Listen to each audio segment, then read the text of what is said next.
I knew I was invisible the day Jordan Hartwell introduced me as the guy who handles some international stuff to the CEO of Kim Manufacturing Group.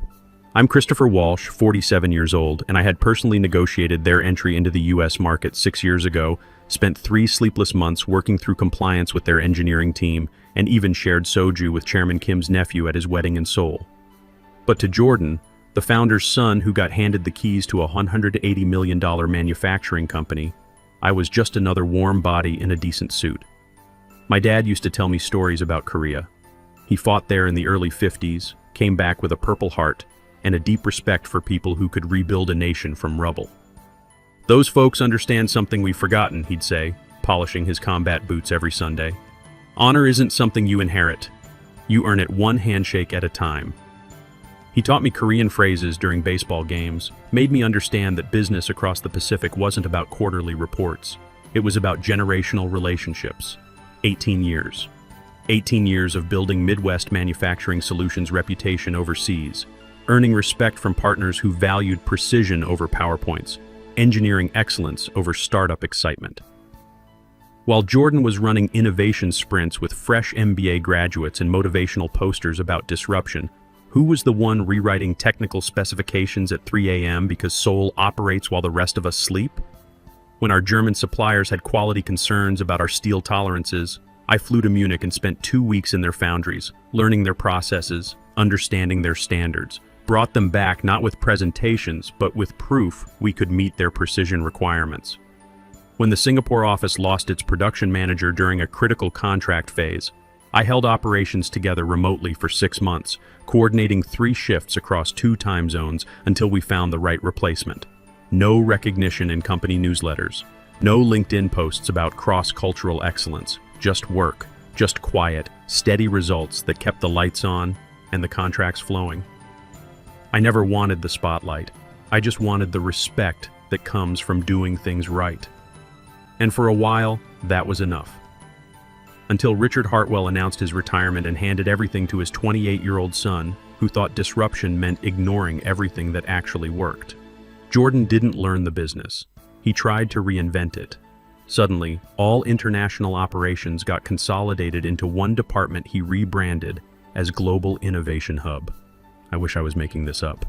He wore $300 sneakers to board meetings and pitched strategic partnerships like he was auditioning for a reality show. The first warning sign came during his inaugural all-hands meeting. He stood in front of a slide that said Manufacturing 2.0, beyond boring, and announced that we needed to gamify our international relationships. When our sole liaison, Mr. Park, asked about quality control protocols for the new automotive contracts, Jordan responded, "We'll crowdsource that." I watched Mr. Park's face, saw him write something in Korean in his notebook. Later, he showed me. It translated roughly to, "This will not end well." But I kept my head down. I had a job to do, relationships to maintain, contracts to protect, and now I had one last shot to prove that experience still mattered: the Kim Manufacturing deal. $120 million in foreign investment spread across 18 months, a partnership that would set us up for the next decade in precision automotive components. The delegation was flying in from Seoul to finalize everything, including Chairman Kim's son, Kim Sung-ho himself. I'd nurtured this relationship since Jordan was probably still figuring out the difference between accounts payable and accounts receivable. Kim Sung-ho once told me, during a late dinner in Busan, that his father had built their company on 3 principles: technical excellence, long-term thinking, and absolute respect for partners who demonstrated both. "Americans who understand these things," he said in perfect English, "are rare and valuable." This guy once canceled a $50 million electronics deal because someone at the signing ceremony mispronounced his company name during the opening ceremony.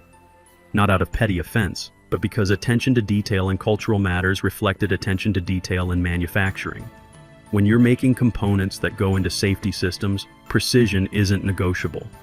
I knew if we handled this meeting correctly, it would secure both the company's future and mine. The Korean automotive market was exploding, and Kim Manufacturing wanted a reliable US partner for their expansion. We were perfectly positioned, if we didn't blow it, but Jordan declared he'd be leading the negotiation himself. Announced it during the Monday strategy call with all department heads, clapping his hands like we were planning a college reunion. "Chris will be there for cultural backup," he announced, grinning like he'd solved world hunger. "But I'm driving the ship.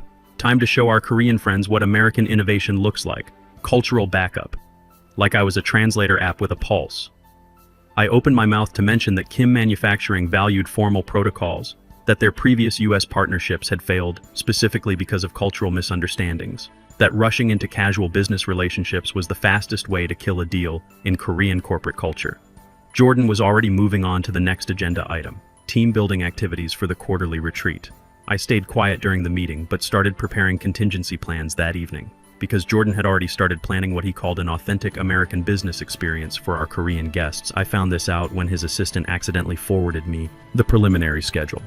Day 1, casual meet and greet with craft beer tasting.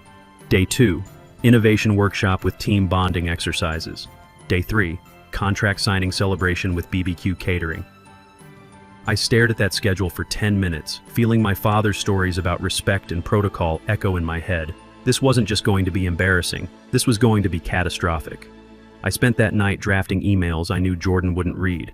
Subject lines like Korean business protocol, critical review, and cultural considerations for Kim Manufacturing partnership. I attached PDFs about proper greeting ceremonies, gift exchange traditions, and the importance of hierarchical introductions in Korean corporate culture. I sent them to Jordan, CCing our legal department, international operations, and strategy team.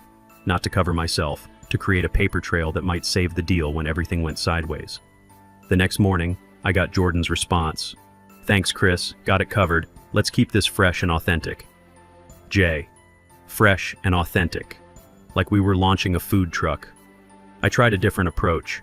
Walked down to his office, the one that used to be his father's, now decorated with startup motivational posters and a ping pong table. Found him practicing his presentation flow in front of a mirror. "Jordan, we need to talk about the Kim meeting format." He looked up from his index cards. "What about it? Korean business culture has specific expectations. Formal introductions, proper titles, ceremonial elements. These aren't suggestions, they're requirements." Jordan waved his hand dismissively. "Chris, I appreciate your input, but we're not going to bore them with outdated formalities. We're going to show them American innovation and energy. That's what they're investing in. They're not investing in energy. They're investing in precision manufacturing capabilities and long-term reliability. Same difference." He turned back to his mirror practice. "Trust me, I've got this." My MBA program covered international business extensively. His MBA program, 6 weeks of case studies versus my 18 years of actual relationship building. I tried once more. Mr. Kim expects meetings to begin with formal protocols. If we skip them, we're essentially telling him we don't respect his company's values. Jordan stopped practicing and looked at me directly. "Chris, I know you've been doing this for a while, but the business world has evolved. People want authenticity now, not stuffy ceremonies. We're going to connect with them as equals, entrepreneur to entrepreneur, entrepreneur to entrepreneur." A 28-year-old who inherited a company was going to connect as equals with a man who'd built a manufacturing empire from a single machine shop in post-war Korea. I left his office knowing I'd done everything I could with words. Time to prepare for damage control. The morning of the final prep session arrived like a storm front. I got to the office at 6 a.m. to review our Korean partners' recent communications, looking for any last-minute concerns or protocol updates. Found an email from Mr. Kim's assistant, sent at 3 a.m. Seoul time, confirming their delegation's arrival schedule and looking forward to conducting business according to proper tradition. Proper tradition. They were expecting ceremonial respect, and we were planning craft beer tastings. At 9 a.m., I walked into Executive Conference Room A carrying my notes, backup materials, and a quiet sense of dread. The room felt different already.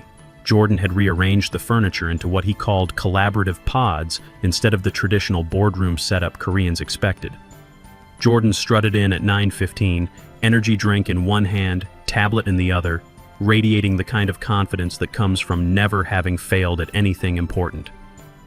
"Morning, team," he announced to the room full of department heads and senior staff. "Ready to make some magic happen?" Mr. Park, our sole liaison, looked physically uncomfortable. He'd flown in specifically for this meeting, carrying traditional gifts and ceremonial documents that probably wouldn't fit Jordan's collaborative format. "All right, everyone," Jordan continued, pulling up his presentation on the wall screen. Let's sync up before our Korean friends arrive. Korean friends. Like we were planning a barbecue. I opened my mouth to suggest reviewing proper introduction protocols. Jordan was already moving ahead. Chris, you're handling logistics today, right? Can you set up the refreshment station? I ordered some of that green tea stuff they like. Oh, and make sure those name cards are perfectly aligned. I read that details matter in Asian cultures. Asian cultures, like Korea, Japan, China, and 30 other distinct nations were all the same place. Jordan, I said carefully, I think we should review the formal opening sequence. Korean business meetings have specific, "Your support staff today, Chris," he cut in, not looking up from his tablet. "This meeting needs vision and leadership, not translation services. I don't want to confuse them with too many voices. Support staff." The words hit like a physical blow. There was immediate silence in the room. Kevin from analytics stopped typing. Sarah from legal looked up from her files. Even the facilities coordinator froze halfway through adjusting the projector. Jordan's tone had landed like a slap, and everyone felt it. I took a slow, controlled breath. Understood. But I should mention that Chairman Kim's son specifically requested meetings open with traditional Korean business greetings, shows respect for their company culture. Jordan rolled his eyes visibly. Google Translate took care of that. I'll just read it phonetically off my notes. He held up an index card covered with his handwriting. I squinted at it from across the room. He'd written "Annyeonghaseyo" as "Annyeonghaseyo" with emphasis marks that would turn a respectful greeting into something that sounded like baby talk. The pronunciation is actually, I started. Don't overthink this, Chris, Jordan interrupted sharply. I'm the CEO. I set the tone for this company's relationships. We're going to show them authentic American business culture, not some imitation of their traditions. My hands went cold. 18 years of cultural fluency, of understanding that respect and protocol weren't obstacles to overcome, but foundations to build on.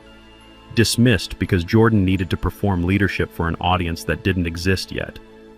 I stepped back from the conference table, literally moved to the side wall where administrative staff usually stood during executive presentations. Nobody said anything. Not HR, not operations, not the strategic planning team. They all studied their notebooks like the mahogany table had become the most fascinating object in human history. Except Mr. Park. His eyes found mine across the room. He didn't speak, didn't gesture, but I saw something there. Recognition. Shared understanding of what was about to happen. The Korean delegation was arriving in 2 hours. The boardroom felt like a tomb when the Korean delegation entered. They moved with the precision my father used to describe from his army days. Deliberate, coordinated, unshakable. 5 men in charcoal suits so perfectly tailored it felt disrespectful to breathe too loud in their presence. At their center walked Kim Sung-ho. I'd met him 4 times over 6 years, watched him evaluate potential partners with the intensity of a surgeon examining x-rays. He could spot weakness, incompetence, or disrespect from across a conference room. His father had trained him in the old ways. Honor first, profit second, relationships above everything. He offered a precise bow to the room, not too deep, not too shallow, exactly what Korean corporate protocol demanded for a first formal meeting. I returned it instinctively from my position at the support staff end of the table, near the door where people sit with backup materials and spare dongles. I had no materials today, just a notepad, a pen, and 18 years of quiet expertise that was about to become very loud. Jordan stepped forward like he was hosting a game show. "Annyeonghaseyo!" he shouted, butchering every syllable with the enthusiasm of a tourist ordering street food. "Welcome to our exciting cross-cultural business adventure." I physically winced. He'd turned a respectful greeting into something that sounded like he was cheering at a sports bar. Kim Sung-ho's expression didn't change, but I caught the micro-reaction, a barely perceptible tightening around his eyes.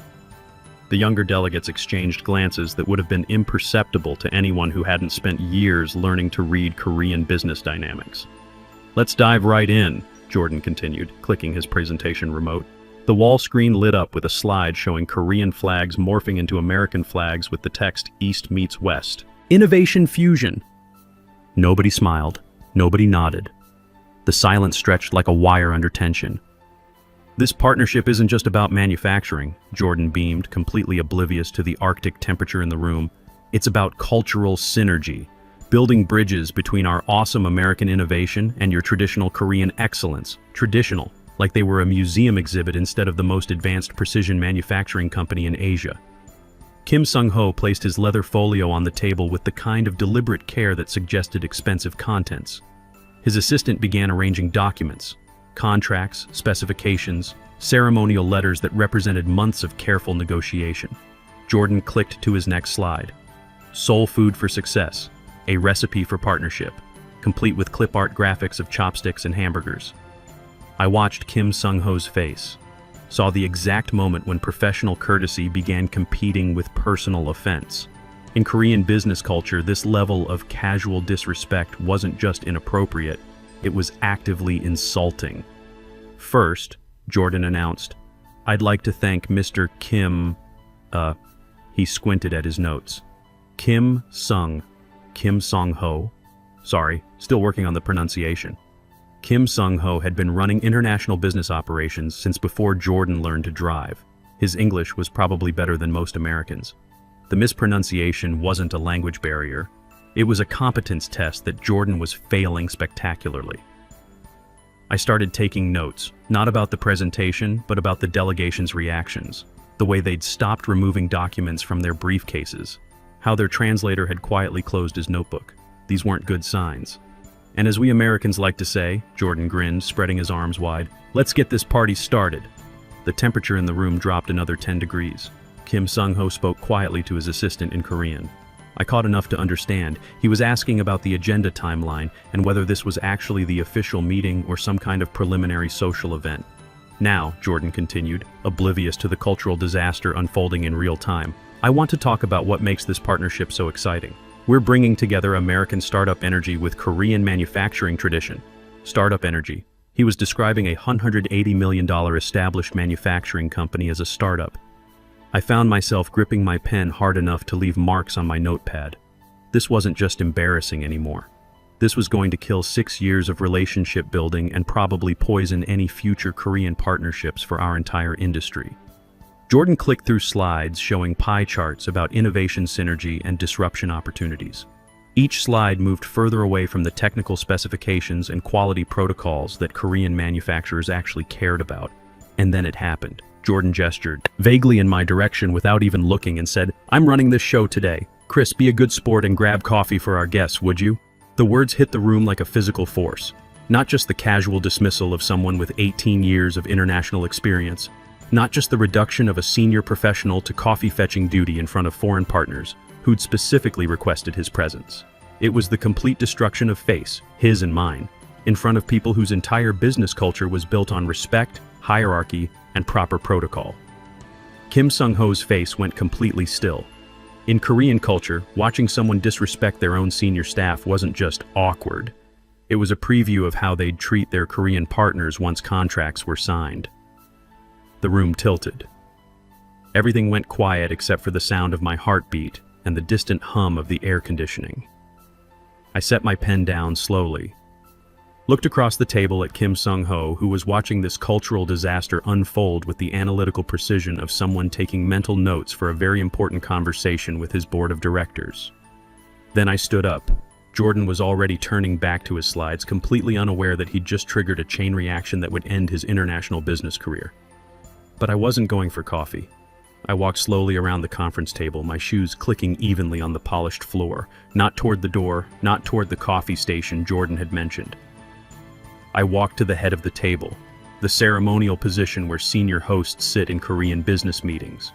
The spot Jordan should have offered to Kim Sung-ho out of respect, but had claimed for himself out of ignorance.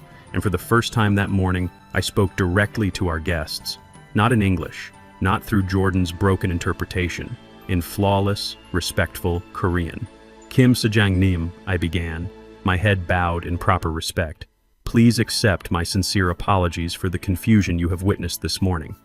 The Korean flowed naturally after years of practice, but the formality was deliberate, the kind of language reserved for serious business discussions, not casual conversations. Kim Sung-ho's eyebrows rose slightly.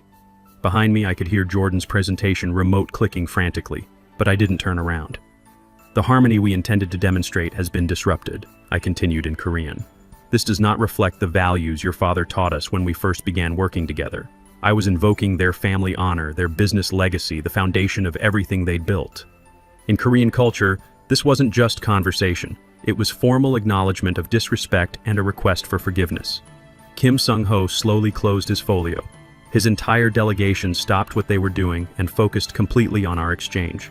The room had gone so quiet I could hear the air conditioning cycling. "I remember our dinner in Busan," I said, switching to more personal phrasing while maintaining formal structure. "You told me that your father built Kim Manufacturing on 3 principles: precision in work, respect in relationships, and patience with partners who demonstrate both." Kim Sung-ho's expression shifted almost imperceptibly. Recognition, memory, and something else.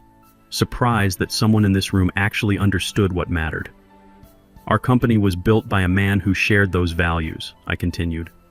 Richard Hartwell believed that relationships matter more than quarterly reports, that trust takes years to build and seconds to destroy. Behind me, Jordan finally found his voice. "Chris, what the hell are you doing? You can't just..." I raised my hand slightly, not toward Jordan but in the Korean gesture for requesting a moment to finish speaking.